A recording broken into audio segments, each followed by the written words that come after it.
This happened in July of 2016. Please note, it's kind of a long post. I had recently moved from Adelaide to Melbourne to live with my boyfriend, who's now my husband, in a shared house unit with one of his friends and his friend's girlfriend. I'll call her Nikita for this story, as she was also involved. My boyfriend and his friend were at work. Nikita and I were at home.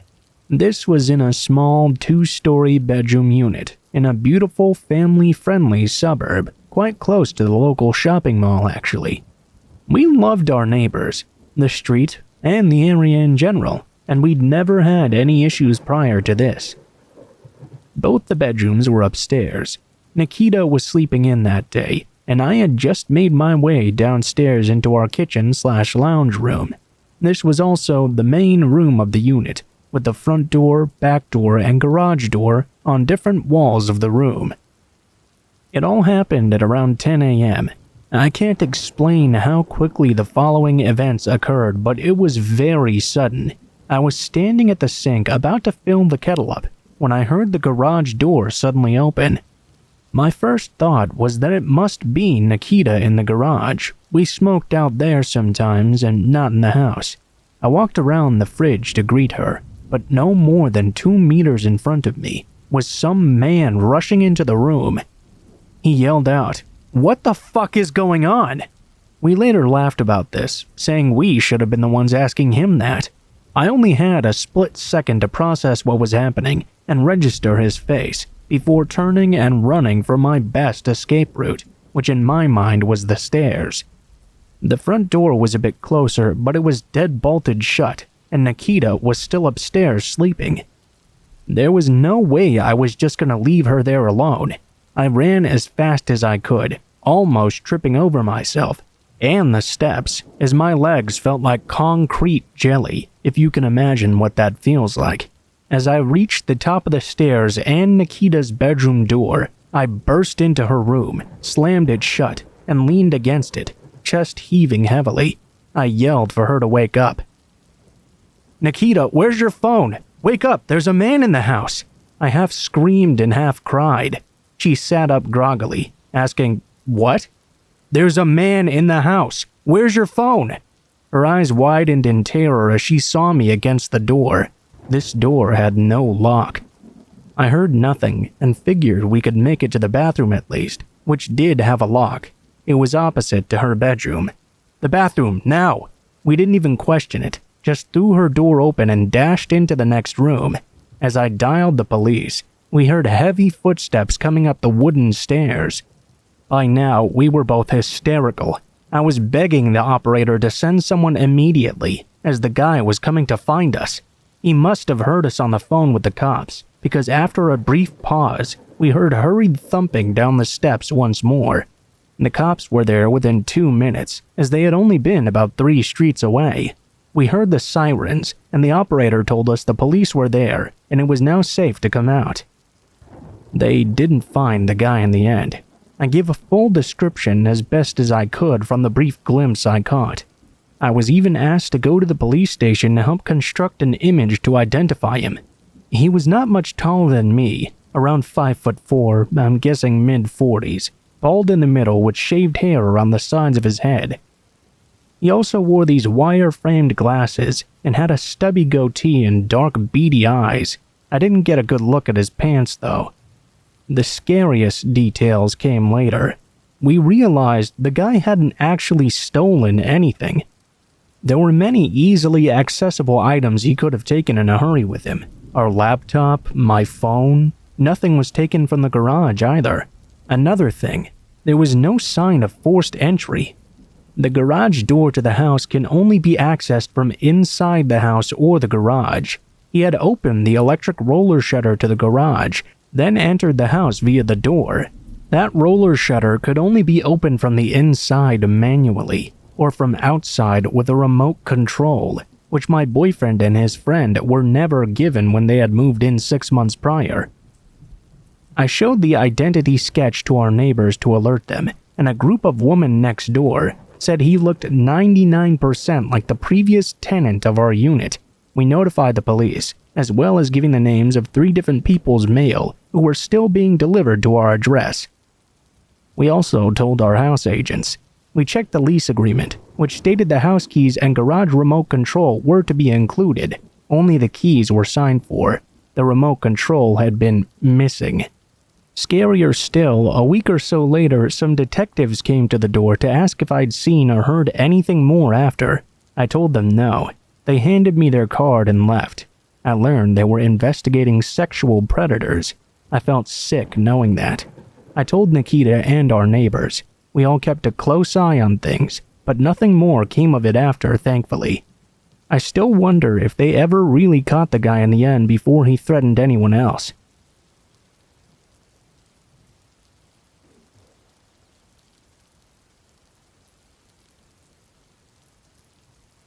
I am an avid cosplayer, and in 2015, my friends Ari and Morgan and I went for the 2nd year in a row to Phoenix Comic-Con. I was cosplaying Stevani from Steven Universe, which consists of a crop top and shorts. Ari was cosplaying Black Rock Shooter, a bikini top, shorts, a jacket, and pigtails. Morgan decided not to cosplay that time, since this was her first time going to the con and all. We were all underage and couldn't drive ourselves, so we took the transit home at the end of each day. We left the con around 9 o'clock that night and hopped on the transit. It was surprisingly empty, a lot emptier than usual, that much for sure at least. We found our seats when the door opened.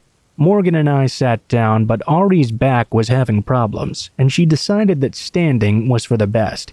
Everything was all right, up until the second stop. It was a quiet ride, actually. We laughed a bit at some of the events of the day, but nothing more than some small talk. We were all pretty exhausted from walking around quite literally all day. At the next stop, a slightly older man got on and sat right next to where Ari was standing. He had this longer blonde hair and was very clean-shaven. He also wore a suit jacket and t-shirts with slacks. He didn't look at all like the typical homeless Phoenix rider. "Hey, you girls coming back from that convention?" he asked. I nodded. Ari looked slightly uncomfortable, as she doesn't do well with initiating conversation with people she doesn't know, especially in the type of outfit she was wearing. "I like your costumes." We all smiled and thanked him nervously. We weren't strangers to the kind of people that hung around the Phoenix transit area and how gross and irritating they could be, but this guy not only looked well off, but also spoke very clearly. Still, he threw me off quite a bit. I didn't like that grin he had sprawled across his face as he complimented our cosplays. It was at this point that Morgan put in her headphones and was luckily zoned out for the whole ordeal. Morgan was one of my friend's little sisters who had wanted to go with us. My friend wasn't able to go in the end, so her parents let us watch her while she was there. She was only a freshman, not too much younger than us, but young enough to still need supervision. This also made me feel very protective of her, and this guy was giving me some bad vibes. The man was quiet though, until the next stop. "Do you girls mind if I pray over you?" Before we could actually give an answer, he grabbed Ari's arm in my hand, eyes closed tight. We both looked at each other with panic in our eyes, frozen with terror. We didn't want to pull away for fear of making sudden movements. His grip felt so firm, it was like he was actually trying to break my fingers with his hand.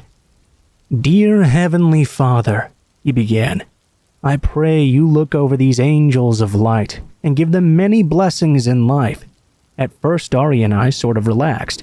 Maybe he was just a preacher from a nearby church trying to do a random act of kindness or something. But then things took a horrifying turn. "I pray you subdue their souls to your servant, Father, so that I may enjoy them as you intended." What? He ended the prayer with an amen and finally let us go. Ari desperately wanted to put her jacket on to cover herself, but she still couldn't move. What can we do? I thought to myself. We obviously have to get off now. You know, God's telling me some amazing things about you girls. He almost chuckled. Pardon me? He proceeded to put his hand on my leg and Ari's arm. He's telling me he sent you here for me. I knew you would come. Neither of us could say anything. His voice was this terrifying hissing whisper, and we were visibly scared. God is telling me it's time to have my way with you, to solidify the end of the reptilian reign. This man was no preacher. He was a psychopath. We had to get off as soon as possible, and the next stop was a minute and a half away. I knew there was a strip mall there. We could get off and head into one of the stores. One of them had to be open.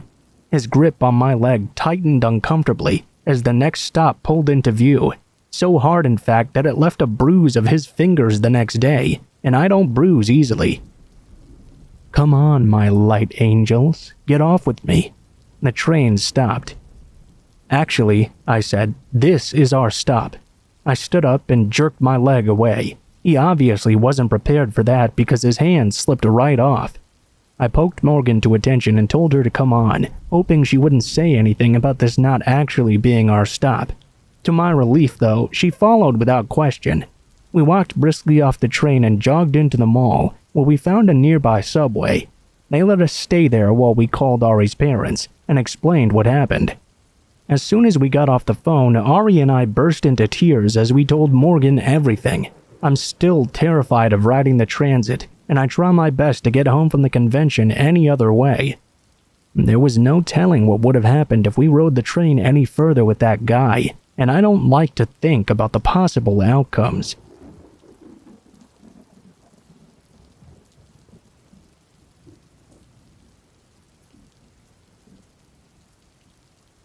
This happened in early 2016, when I was living with my mom and stepdad and two adopted sisters. I was 19 at the time, male, and for a little bit of backstory, my job at the time was doing security work in different parts of a West Coast metropolitan city. At the time, we were leasing a 3-bedroom home with a giant living room. One of the bathrooms barely fit one person though and had a small window.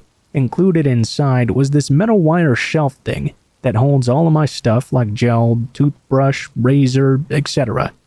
My neighbors would hardly ever speak to each other and would never be home either. I would always assume they'd be at work or something. This will be important. This event occurred when I had just gotten off work from doing a 12-hour graveyard shift, 6 p.m. to 6 a.m. Of course, I was tired as all hell, so I quickly drove home, said hi to my mom while she made breakfast, and slumped my way to my room. I knocked out without even taking my uniform off, a black polo, tactical pants, and tactical boots. I didn't even get to close the door to my room. That's how dead tired I was. Now, every day, my mom and stepdad left to work along with my sisters, who needed to head off to school at around 7 a.m. That's usually when I had my freedom to play my PS4 and stuff, and yell at strangers or friends through the mic and whatnot. This morning, though, I decided it best to just catch up on my sleep. I half sleepily awoke to a series of hard, fast knocks on our wooden door. Mistake number 1. I ignored it. I thought maybe it was a salesman or one of those door-to-door religious people. Sometimes my stepdad also came home to get lunch, but he has a key to the house. No worries, I thought. I quickly fell back asleep.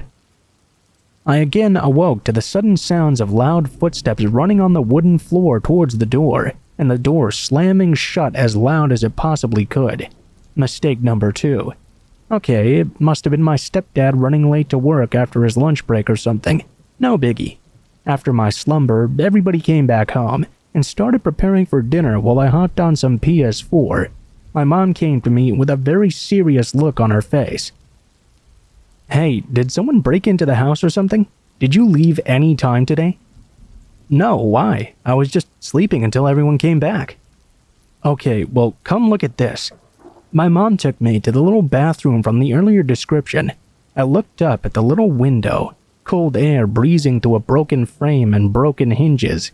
I looked at the metal wire shelf. It was a dent on the top, as if someone had bent it with their weight while climbing in. I felt my spine tingle, as it hadn't really hit me at that moment yet. I thought back to what I heard while I was asleep. You know, I did hear someone knocking earlier. I heard stepdad come to get something before leaving in a rush and slamming the door. Son, your stepdad didn't go to the house today. My throat clenched and dropped to my stomach. My fingertips felt as if they had been frozen. It felt as if my body was sinking into a deep, dark abyss in the ocean. I couldn't even say anything. We stared at each other for what felt like an eternity. We started checking the whole house to see if anything had been taken. Nothing. Everything was exactly as it was. We asked a few neighbors if they had seen anything, but turned out they weren't home as usual. We gave the local PD a tip just to let them know. They already had knowledge of this. That person was still out there. My mind kept racing. What exactly happened? Why didn't this person take anything? Why did this mystery burglar decide to just run off? We came to the conclusion that this person knocked first to see if anyone was home, but seeing as I didn't answer, they thought nobody was and stepped into our house. Since I snore really loudly, this person might have thought there was a dog inside the house or something. Another possibility would be that they saw someone in a uniform sleeping and didn't want to mess with me. There are many possibilities that could have unfolded. It's clear what the burglar's intentions were, I guess, just to grab everything valuable and leave. But what if it was a maniac stepping into my house with intentions other than stealing? The thought of someone watching me in my sleep from about 5 feet away gets me anxious no matter where I am. This event made me realize that no matter who you are, you'll always be vulnerable when you aren't alert of your surroundings. Now, I'm a 5'11" guy and an average build dude. It's safe to say I could have held my own against someone trying to break in.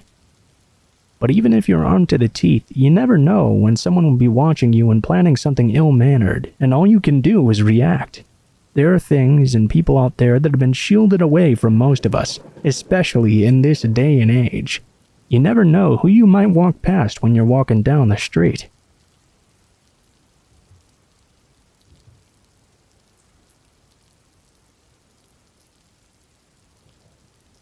When I was in my preteen years, my parents would take me annually to a pretty large anime convention close to where I live. I still attend it some years when I can afford it, but back then anime was one of my main interests, and many of my friends would also go there to meet up. I would always practically beg my parents to buy me tickets. One of the first years that I attended, probably 2005 or 2006, I attended the Masquerade. It was a show they put on where people in various costumes would put on skits or performances related to their favorite series. It was mildly entertaining. It was actually a good late-night event to go to when you didn't quite feel like leaving the convention yet on a Saturday night. A few months after the convention, I was walking around with my parents at my local Walmart when a large, tall, older man approached me from the cleaning aisle suddenly. Note that I was so young. When I say older, I don't mean he was middle-aged or anything, just in comparison to me. I was like maybe 10 or 12 at the time. He was clearly already in his mid-20s. He came a little bit too close to me, and I could see the fresh sweat stains forming on his shirt. He held his hands close to his chest and looked at me in a way that set off alarms even at that young age. "Hey, were you at the convention?" he asked me with an exaggerated eagerness in his voice. I nervously confirmed that I was in fact there. "You know, I saw you. I saw you there at the Masquerade. I was Link. I was playing the ocarina on stage. You were wearing these white cat ears on a bonnet." I pretended to remember him to be polite, but to be honest, that wasn't exactly a unique act. A few people had showed up on stage dressed as Link from The Legend of Zelda and played songs on his iconic ocarina. Him remembering me, though, shocked me and made me feel somewhat unsafe. I wasn't terribly far away from the stage, and while it's common for many girls to go around the convention wearing some form of animal ears, very few of them had a bonnet like I did. He nearly pleaded with me to give him some way for him to contact me. I tried to rationalize with myself that maybe he was a nice person. Maybe I was just uncomfortable because I was shy. This is an attitude that has since gotten me into trouble a few times in my life, and it's taken me a long time to get rid of it. Plus, my parents were right there beside me. They would have said something if they saw him as a threat, right? I decided to give him my AIM handle, because people were still using that back then. He couldn't really get other information about me through it either. As he left, he went over to my mother. "Ma'am, you have a very cute daughter," in a voice that made me immediately regret not giving him a fake username. For whatever reason, my mom teased me about this, as if she thought that man's behavior was cute and acceptable, or supposed to make me feel good about myself or something. I saw him all around a few more times before we left the store. I got the distinct impression after a while that he was following me from a distance, smiling and waving every time I caught him. After a bit of this, I just kept my head down until we were in the car.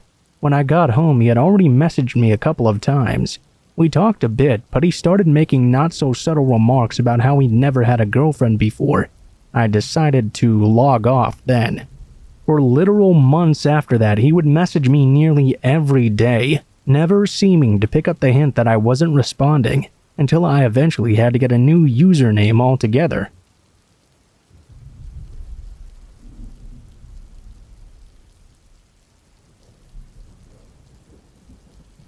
This happened a few weeks ago.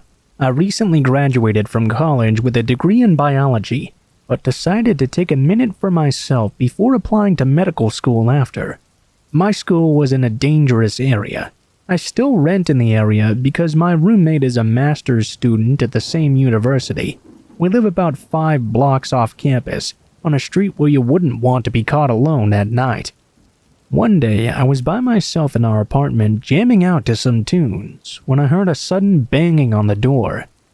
This was odd to me because my apartment is a row home style apartment with 2 others below me and a front door, which I had most certainly locked behind me when I'd entered the building 10 minutes prior. It was also additionally concerning because I'm a 5-foot-tall woman and currently alone. Since we live on the top floor, nobody but my roommate and I were ever up on the 3rd floor, and I had not recently submitted a maintenance request or anything. I turned off the music for a moment and sat still, waiting to see if it happened again. The banging soon started once more. Now I recognized that this was stupid, but I walked to the front door, opened it the tiniest crack, to see a large, dirty, heavy-set man with a beard on the other side. Can I help you with something? He looked me dead in the eye and said this. I'm here to fix the air conditioning leak, ma'am. You need to let me inside the apartment so I can make repairs. My management company only has one regular maintenance worker, who I was very familiar with. I had never seen the man standing at my door previously. He took a step forward, while I quickly said, "Wrong place," and slammed the locked door in his face. Initially, I actually wasn't too concerned. Maybe he really was just in the wrong place. I emailed my landlord to ask about maintenance reps in the area. She replied with this. The company had an HVAC technician out today, but none to your address. What did he look like? After describing him as a large, heavier white man with a full beard, she responded, That was not our HVAC rep. He's a small, thin man. I'm not sure who the hell that was. Now I'm worried about my safety, because clearly someone has the keys to our building, and even my management company can't account for who he may have been. They also refused to change the front door lock, so I'm kind of on my own with this one.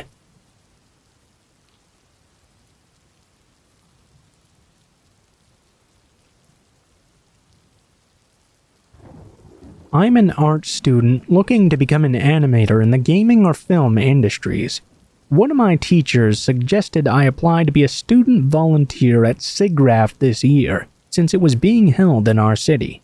I applied, but I didn't actually think I'd get in.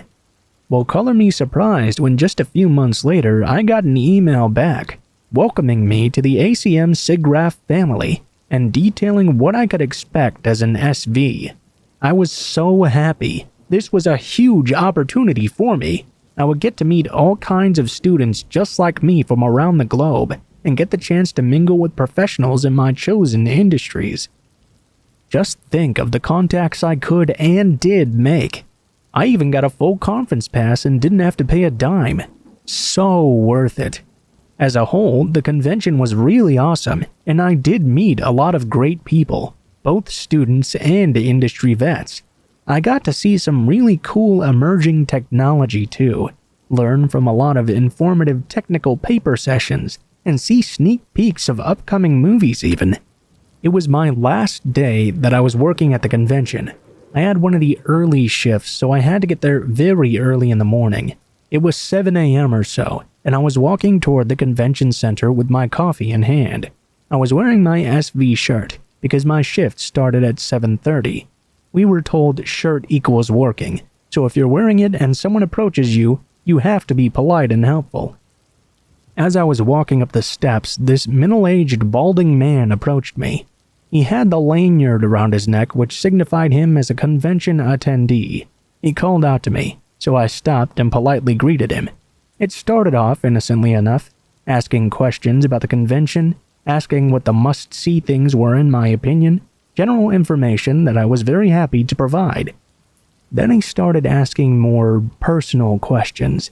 Was I from here? Where did I go to school? What was I studying? Etc. My badge had my name printed on it. He complimented me for having a beautiful name and told me it matched my face as well. I was a bit uncomfortable, but I thanked him for the compliment and went around to just leave. He moved himself right in front of me and got a bit too close for comfort. He was smiling lopsidedly, nicotine-stained teeth right in front of my nose. You know what I love about these conventions? He leaned in and asked. No? What? What happens at a convention stays at a convention, you know. Don't you think it's exciting to lead a secret life apart from your husband or wife? My skin started crawling. I had mentioned I was married when he was asking his questions about me, so I was really skeeved out. That's not really my thing. He grabbed onto my arm and started rubbing it up and down. Why don't you come walk with me for a while? I recoiled like his hand was made of molten metal. His smile instantly transitioned into a look of contempt. You know, I have a shift to do, so enjoy your time at SIGGRAPH. I booked it out of there. I was really shaken. I told one of the girls I was working with what had happened. She told me that at one of the industry parties the night before, a bunch of the SVs had gone together and were dancing. A large group of old men leered at them, hollered and catcalled, asked them to dance on the tables even. I don't know why I was so surprised by that. The attendees were overwhelmingly men from all different parts of the world, and industries that are involved to SIGGRAPH tend to cater to the more, shall we say, socially awkward type of person. Still, it creeped me right the hell out.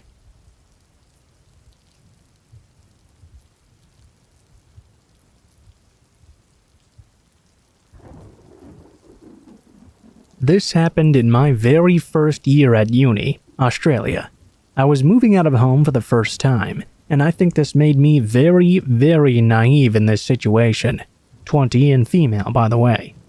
I found a cheap place in the city near my workplace at the time. 150 PW for a room in a share house only about 20 minutes out from the CBD. It seemed like an awesome deal to me. I messaged the landlord and told her I was very interested. Before she gave me the time to come and inspect the place, she seemed overly interested in my ethnic background. I'm half Ethiopian, so I definitely don't look white, but when I told her I'm Australian, she suddenly became very withdrawn. I thought it was a bit strange. Maybe she thought I was lying because she had seen my profile photo on flatmates.com, so I explained my background. She seemed satisfied with my answer, and we organized a time for me to come see the room. I'll call the landlord Denise. Denise showed me around and talked as if the place was already mine, which I thought was very exciting. It was a main house with 5 bedrooms, a caravan on the side, and a granny flat behind it, with 3 bedrooms. This is where I would be moving in. The main room and caravan were full, 7 people living there, but only one of the rooms in the granny flat was occupied. It was nice enough considering the situation, and very clean.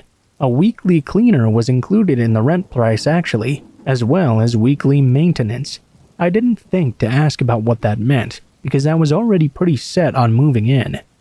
I met all of the people who would go on to be my housemates. All of them were foreigners, mostly Chinese or South Korean, who had come to study. I still didn't find this odd. I mean, there were plenty of international students here. The door to my room had a lock on it, and I was told only myself and Denise had a key, but Denise never came to the house anyway, so there was a nice level of privacy. A little after a week after I'd moved in, I met the maintenance guy finally. I'll call him Patrick. He seemed to be gardening. When he came over to introduce himself, he seemed nice enough. I found out he was actually Denise's brother. He looked to be in his late 40s or so. I found him a bit awkward, but I'd been raised to be polite to a fault, so I ended up talking to him for a long time before going back to my room. I don't remember exactly what we talked about, but I remember he kept saying things like I was very beautiful, describing my skin as exotic, and even caramel more than once. This all just kinda rubbed me the wrong way. A few days later, the cleaner comes also. She was super lovely, and had apparently known Denise and Patrick for a long time. She and I had a nice chat. For some reason, she suddenly brought up that Patrick was on the autistic spectrum, so to me, that explained his awkwardness. I realized he was somewhat harmless, so I felt bad about my initial judgments of him. The next time I saw him, I came out into the kitchen and saw him just standing there. This struck me as odd. 1, it was the morning, and I was in my pajamas having just woken up. 2, he's the maintenance guy. Why would he just be standing inside? I felt bad, so I smiled and said hello. He turned around and seemed extremely startled to see me, but explained to me he was just taking out the trash. I saw that he really had replaced the bins in the kitchen, so I was just like, oh, okay, he was just trying to be nice, I guess. I told him he really didn't have to do that from now on. He kind of insisted, though. I just said, whatever, alright. I ended up talking to him again. He seemed to have this really weird fixation on me being exotic, even though I told him I had been born in Australia. Mostly, though, he was generally just asking how I was finding the place. He kept reiterating that everything was super safe, and for some reason brought up the keys to the bedrooms. He let loose that only me, Denise, and him had the keys. I didn't say anything out loud, but in my head I thought, wait, since when does he have a key too? I still kinda brushed it off though. Cut to a few months later. I work about 4 to 6 days a week, casual, as well as going to uni 4 days. I'm rarely there during the day, and lock my bedroom door before leaving every day. I don't remember exactly what time of year this would have been, but I know it was on the colder side, and I hadn't used the ceiling fan in my room for a while. But when I got home from a long day and unlocked my bedroom door, I noticed the ceiling fan was odd. This struck me immediately. I knew I hadn't turned it on in forever. I was very, very confused, and thought I must have turned it on while leaving by accident, and maybe just didn't remember. I brought it up with my roommate, and she just kinda shrugged and said that's odd, but she didn't seem too weirded out by it. I figured I must have been overthinking. Note, I kept to myself a lot. I wasn't close to any of my roommates, and only talked to this woman occasionally. A few weeks later, I'm leaving for work, and I have a very strange feeling while walking to the front gate of the house. For some reason, I turned around, and I saw Patrick hiding in the bushes, staring at me. As soon as he was caught, he turned around and pretended to be gardening. In the moment, my mind actually went kind of blank. Surely he couldn't just be openly watching me like that. All I could do was frown and wonder to myself why he would be staring at me, then pretend he hadn't been. I came back later in the day, and immediately as I walked in, I could feel that something was off. But this time, I couldn't quite put my finger on what it was. I stand in my room looking around, staring at everything in the room, but I couldn't find anything. When I realized that I didn't know what I was looking for, I felt creeped out and left, and told my roommate again that I thought someone had been in my room. This time, she sat down with me and said she thought someone had been in her room recently too. We chatted, and she said that she had left her bedroom window open when she went to work. When she came home, it was closed tight. I brought up the fan incident once more. My roommate said maybe we should let Denise know about all of this. I texted her and said something along the lines of, I think someone's been going into my room because of X and X event. My roommate said the same thing. I exchanged a few messages with Denise, but the general response was something like, oh wow, that's so bizarre. Again, being super naive, young, and too polite for my own good, I assumed I must be overreacting. I didn't want to come off as a bad tenant and get kicked out or something. Thankfully, it turned out Denise was more sympathetic than I realized, I guess, because she said she was going to have the locks changed the very next day. I was like, yeah, thanks. I assumed that would be it. In my head, though, I was thinking, only 3 people have the keys. Me, Denise, and Patrick. So if someone had been coming in, wouldn't it have to been one of us 3? Which is why I immediately didn't feel good when Patrick showed up the next day to change the lock personally himself, being the maintenance guy and all. I ended up leaving while he did the change. Got a text later saying it was done and new keys were in the mailbox. Fast forward, and I had now been at this place for nearly a year. By now I was aware that Patrick seemed to come over about twice a week. He always came inside to take out the rubbish, but never really seemed to do any maintenance work that I could notice. I chalked it up to nepotism. Maybe Denise gave him a job because he couldn't find one elsewhere. I just tried my best to avoid him. As far as I remember, nothing else strange had happened, until now. I came home from work again, and walked into my bedroom. While I'm getting my clothes to shower, I noticed something very, very strange that was definitely not there when I had left. There was some whitish, pale gunk kind of splattered upwards on the wall and the floor. Honestly, my first thought after looking at it was, looks kind of like donut glaze or something. I leaned closer to it but still didn't really register what it was, only that I definitely had not left anything like that there at all. I got creeped out.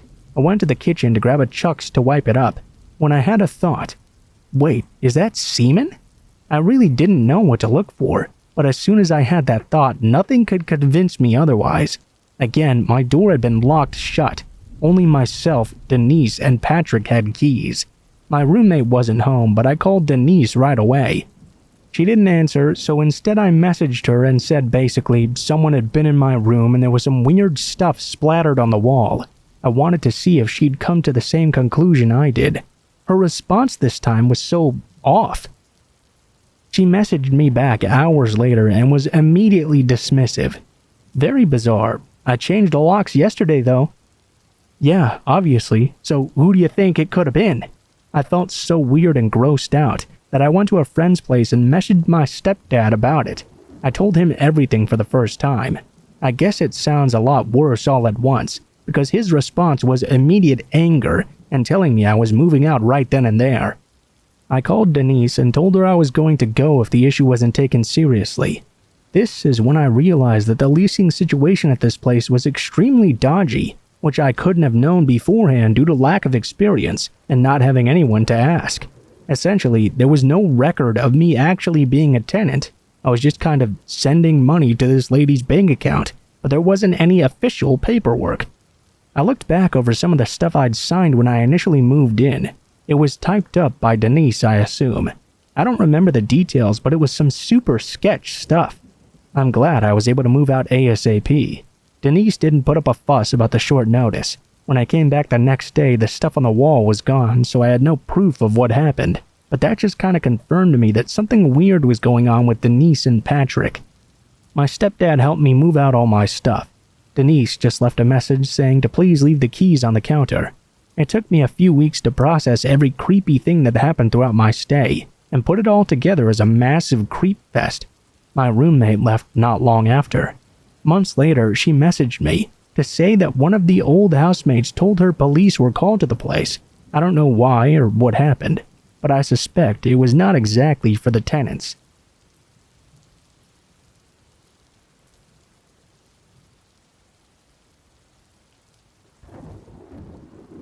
I used to live in a townhouse/duplex by myself with my dog and 2 cats near a train station. There were often commuters who park outside my place and pass by through the day and night. Occasionally, I had cigarettes or stuff stolen from my veranda. I even had my next-door neighbor's ex-boyfriend come to my door, telling me he had a hitman after him and he had a gun. But none of this scared me, like the night I was watched. My dog lives indoors, and I would take him out for a last wee before bed. My backyard light was broken and was up too high to change the bulb, so I always took him out front instead. That night, it was around 11 p.m., and I took him out to go pee. It was a hot summer night. I was mindlessly standing on the footpath when I saw movement across the road from me. Out of nowhere, a man had appeared and was walking diagonally across the street away from me. I thought it was odd because I hadn't seen him come from the other direction. I continued to ponder on it. Where he came from was outside a house that was being renovated. I knew the owners weren't living there currently, and thought maybe he was trying to steal things.